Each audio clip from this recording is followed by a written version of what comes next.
21শে জুলাই দিনটা তৃণমূল কর্মীদের কাছে একটা আবেগের দিন। বাম শাসনে রক্তাক্ত হয়েছিল এই দিন, আর সেই আবেগেই কলকাতামুখী হয় তৃণমূল কর্মী সমর্থকেরা। দুর্গাপুর স্টেশন থেকে ট্রেনের শহীদ দিবসের সমাবেশে যোগ দিতে সকাল সকাল দুর্গাপুর স্টেশনে তৃণমূল কর্মীরা হলো স্লোগান। তৃণমূল মাধ্যমিক শিক্ষক সমিতি জিন্দাবাদ।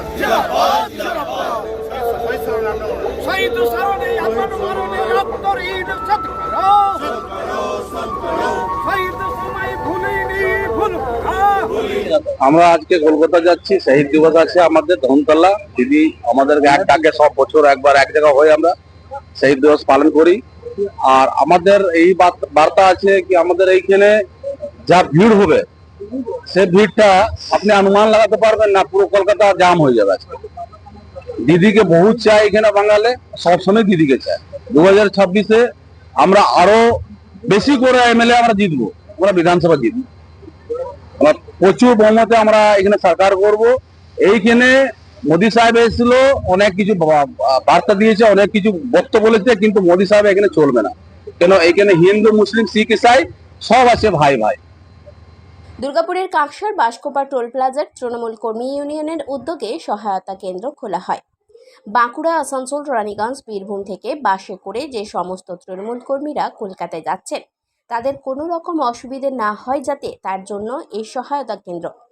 পানীয় জল থেকে চিকিৎসা পরিষেবা সবকিছুই ছিল এখানে।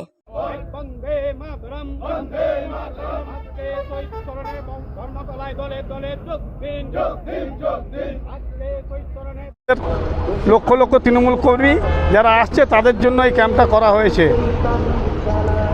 বাঁকুড়া, পুরুলিয়া, ঝাড়গ্রাম এবং কিছু ঝাড়খণ্ডের এবং কিছু বীরভূমের অংশ এই দিয়ে যাতায়াত করে, তারা যাতে কোনো অসুবিধায় না পড়ে তাদের জন্য আমাদের এই পরিষেবা দেওয়ার জন্য এই ক্যাম্পটা করা হয়েছে।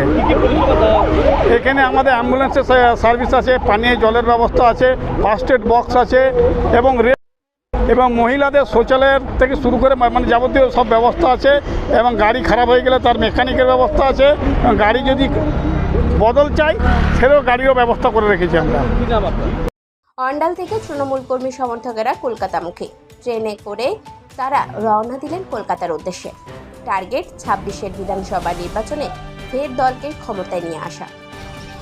আজকে দেখুন, আমাদের প্রতি বছর শহীদ তর্পণে আমাদের 21শে জুলাই প্রত্যেকেই আমরা যারা তৃণমূল কংগ্রেসকে ভালোবাসি, যারা তৃণমূলের শুভাকাঙ্ক্ষী এবং আপামর বাংলা মানুষ 21শে জুলাই শহীদদেরকে শ্রদ্ধা জানাতে যায়।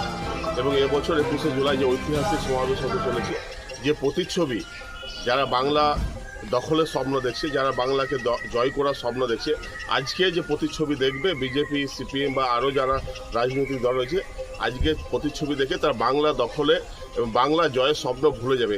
তারা লক্ষ লক্ষ মানুষ পুরো কলকাতাকে স্তব্ধ করে দেবে মমতা বন্দ্যোপাধ্যায়, অভিষেক বন্দ্যোপাধ্যায়ের বার্তা নিতে। এবং আজ থেকে সূচনা হয়ে গেল 2026-এর ইলেকশনের ঢাক, এবং 2026-এ মমতা বন্দ্যোপাধ্যায় চতুর্থবারের জন্য মুখ্যমন্ত্রী হচ্ছে। আজকে সমাবেশ থেকে সেটা আরও পরিষ্কার হয়ে যাবে। আপনার নাম? আমি পার্থ দেওয়াসী, পশ্চিম বর্ধমান জেলা তৃণমূল যুব কংগ্রেসের সভাপতি।